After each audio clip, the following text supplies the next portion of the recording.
Waouh! Coucou les petits angoissés! Aujourd'hui, on se plonge dans les heures sombres de la Seconde Guerre mondiale. C'est parti! Paris, 22 juin 1944. La nuit est tombée. Une traction avant noire descend à 120 à l'heure l'avenue d'Orléans, qui ne s'appelle pas encore, et pour cause, l'avenue du Général Leclerc.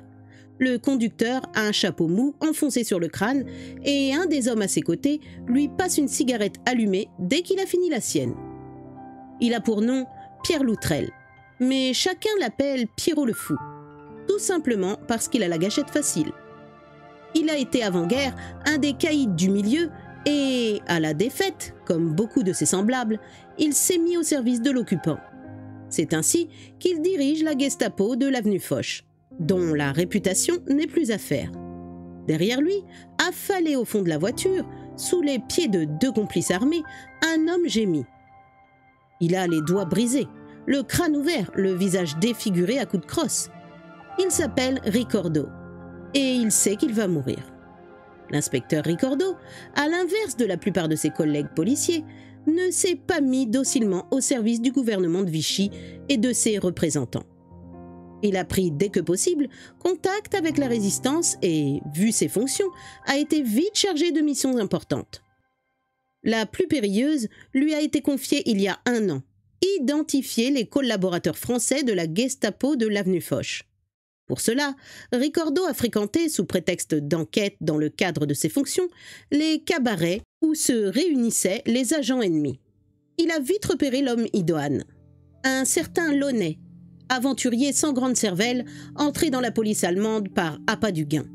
Lui, c'était l'argent facile qui l'attirait, et il n'avait pas la moindre sympathie pour les thèses nazies. Il était passablement lâche, aussi, et bien que pas très malin, il se rendait compte, en ces premiers mois de 1944, que le vent risquait de très mal tourner. Ricordo a noué des relations amicales avec lui et, à l'annonce du débarquement allié le 6 juin, il a vu arriver Launay complètement paniqué. « Cette fois, c'est foutu. J'ai joué la mauvaise carte. » « Je le crains, en effet. On n'arrêtera plus les Américains, les Anglais et les gaullistes. Dans moins de 3 mois, ils seront à Paris. Cela n'a pas l'air de te faire peur. C'est que je me suis montré plus malin que toi. J'ai des amis des deux côtés. Toi, tu as joué la mauvaise carte. Moi, j'ai 2 cartes et je vais sortir la seconde. » Du coup, Launay s'est accroché à lui comme à son sauveur. « Qu'est-ce que tu veux? De l'argent? J'en ai beaucoup. Chaque fois que je fais une arrestation, je rafle tout ce que je peux. J'ai un vrai trésor de guerre. L'argent ne m'intéresse pas. » « Quoi alors? »« La bande de l'avenue Foch, voilà ce que je veux. Avec leur nom et tout. » « Mais je vais y laisser ma peau. » »« Pas du tout. Tu te mets au vert et en août ou en septembre, ou plus tard, tu rentres à Paris. Tes petits amis d'aujourd'hui auront déjà 12 balles dans la peau. Toi, je te dis pas qu'on te donnera une médaille. Mais avec mon témoignage, tu auras l'indulgence du jury. Je te garantis 2 ans, pas plus. Peut-être le sursis. » Launay a tenu parole. Une semaine plus tard, l'inspecteur Ricordo avait les 20 fiches du groupe de l'avenue Foch et leurs photos. Pierrot le Fou en tête. Par la filière convenue, il les a fait transmettre à Londres. C'était un véritable exploit, un des plus beaux coups de la résistance parisienne. Seulement, il avait oublié 2 traits de caractère de Launay, sa bêtise et sa lâcheté. Les autres se sont rendus compte que leur fichier avait été ouvert. Et ils ont tout de suite deviné le responsable, Launay. Comme ce dernier avait tardé à s'enfuir, ils lui ont mis la main dessus. Ils n'ont même pas eu besoin de le torturer pour le faire avouer. Il a parlé tout de suite. Ils l'ont abattu, dans les locaux même de l'avenue Foch. Et ils n'ont pas perdu de temps. À midi, l'inspecteur Ricordo était en train de déjeuner dans un restaurant de Montparnasse, lorsqu'une serveuse affolée est arrivée vers lui. « Inspecteur, on cambriole la bijouterie en face !» Il est sorti aussitôt. Dans la boutique, un homme masqué menaçait les commerçants. Il a braqué son revolver. « Haut les mains! Police française !» L'homme, curieusement, n'a pas réagi. Il ne s'est même pas retourné. Ricordo a alors senti un contact métallique dans son dos, tandis qu'éclatait une voix sinistre. « Police allemande !» C'était lui, c'était Pierre Loutrel, Pierrot le Fou.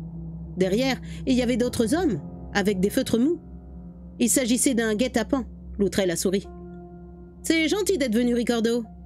On voulait te donner des nouvelles de ton ami Launay, car lui, il n'est plus en état de le faire, le pauvre. » Ricordo a laissé tomber son revolver et Pierrot le Fou s'est adressé à ses hommes. « Assaisonnez-le un peu. » C'est ainsi que l'inspecteur Ricordo, la main broyée et le visage en sang, s'est retrouvé dans la traction avant noire qui attendait dehors. Pierre Loutrel a pris le volant en annonçant « Direction avenue Foch ». Telles sont les images qui repassent dans la tête horriblement douloureuse de l'inspecteur. Mais c'est alors qu'une pensée lui vient. L'avenue d'Orléans, c'est la direction de la banlieue sud. On sort de Paris. Il se relève péniblement du plancher de la voiture et prononce avec difficulté « Mais on va pas avenue Foch ?» Pour toute réponse, un des passagers de la banquette arrière prend son revolver et fait feu 2 fois. Le policier ressent 2 fulgurantes brûlures dans le corps. Il fait le mort. Il a compris. Ils le conduisent au bois de Clamart, où la Gestapo française a l'habitude de faire ses exécutions. Ils ne vont même pas le torturer. C'est le dernier voyage. Mais l'inspecteur Ricordo n'est pourtant pas mort. Il se force à rester immobile malgré l'abominable souffrance qu'il ressent. Tant qu'il y a de la vie, il y a de l'espoir, se dit-il. Même si ce n'est un reste de vie pratiquement égal à rien. Les pavés, mal joints de l'avenue Châtillon, qui mène au bois de Clamart, manquent de lui arracher des cris de douleur, mais il tient bon. Soudain, la voiture freine puis s'arrête. Il comprend que c'est un feu rouge. Pourquoi Pierrot le Fou respecte-t-il le code de la route? Il aurait pu continuer. La Gestapo a tous les droits. Sans doute est-il un peu lassé de conduire à toute vitesse et s'accorde-t-il un instant de repos. En tout cas, c'est l'instant ou jamais. L'inspecteur se précipite sur la portière qui n'était pas fermée à clé et s'élance dehors. C'est une tentative absurde, qui n'a aucune chance mais l'instinct de survie est plus fort. Le voilà qui court, ou plutôt qui titube, dans l'avenue de Châtillon. Un homme sort et lui tire dans le dos. Il s'effondre d'un bloc en hurlant. Il crie tellement fort que la balle du coup de grâce, entrée derrière l'oreille droite, sort par la bouche sans casser une seule dent. Le gestapiste se penche sur lui et déclare « Il a son compte ?» Et il remonte dans la voiture qui fait demi-tour. Ramassé peu après par des collègues, l'inspecteur est conduit à l'hôpital de la police, boulevard Saint-Marcel. Et aussi inimaginable que cela paraisse, il reprend conscience dans son lit, juste avant l'opération. Contrairement à ce qu'avait pensé son bourreau, il n'a pas son compte. La balle tirée sous l'oreille n'a pas atteint le cerveau. Elle est passée par en dessous, vers la mâchoire. Et les 3 autres balles qu'il a reçues dans le corps ont provoqué des blessures graves, mais non mortelles. Il est pourtant loin d'être tiré d'affaire. Le lobe intérieur du foie a éclaté. Après l'opération, il faut lui poser 12 drains et le chirurgien est persuadé qu'il est perdu. Mais l'inspecteur Ricordo ne meurt pas. 2 mois exactement après, le 25 août 1944, Paris est libéré et le héros, qu'il est officiellement désormais, se rétablit. Il passe sa convalescence chez sa mère à Nantes. Il a maigri de 22 kilos. Il marche courbé en 2, mais il a toute sa tête. Et c'est lui qui est chargé de coordonner les informations sur Pierrot le Fou, qu'il connaît mieux que quiconque. Il faut dire que l'affaire est capitale. Pierrot le Fou, qui n'a pas été pris et qui n'a pas fui en Amérique du Sud, comme tant de ses semblables, est resté en France où il multiplie les agressions. Il devient même l'ennemi public numéro 1, jusqu'à ce que, soudain, fin 1948, on n'entende plus parler de lui. Alors, aurait-il trouvé refuge à l'étranger comme les autres, estimant que son butin était suffisant? On renvoie des demandes de recherche par Interpol dans plusieurs pays. Mais c'est l'inspecteur Ricordo qui, depuis sa retraite nantaise, va découvrir la vérité. Il apprend qu'on a arrêté un certain Courtois. Or, il était un intime de Loutrel. Si quelqu'un sait quelque chose, c'est lui. Il faut l'interroger sans relâche. Et Ricordo ne se trompait pas. Courtois finit par avouer. Pierrot le Fou est mort. Il a été blessé le 2 novembre 1948 dans l'attaque d'une bijouterie rue Boissière. Il est décédé 5 jours plus tard et a été enterré par Courtois et ses autres lieutenants dans l'île de Limay, près de Nantes. Pour la circonstance, l'inspecteur Ricordo quitte Nantes et c'est à lui que revient l'honneur de reconnaître le corps de l'ennemi public numéro 1 et son ennemi personnel. On creuse l'endroit désigné, on exhume un corps.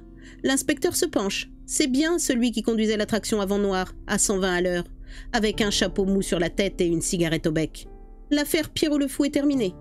Une des plus sinistres figures du banditisme français du XXe siècle a cessé de nuire. Et l'inspecteur Ricordo restera, lui, comme un des plus extraordinaires rescapés de la résistance. Voilà, c'est la fin de cette histoire. Contre toute attente, l'inspecteur Ricordo aura survécu et le sinistre Pierrot le Fou aura péri. Pourtant, tout aurait pu basculer dans l'autre sens. Mais c'est bien connu, le crime ne paie pas. À bientôt les petits angoissés.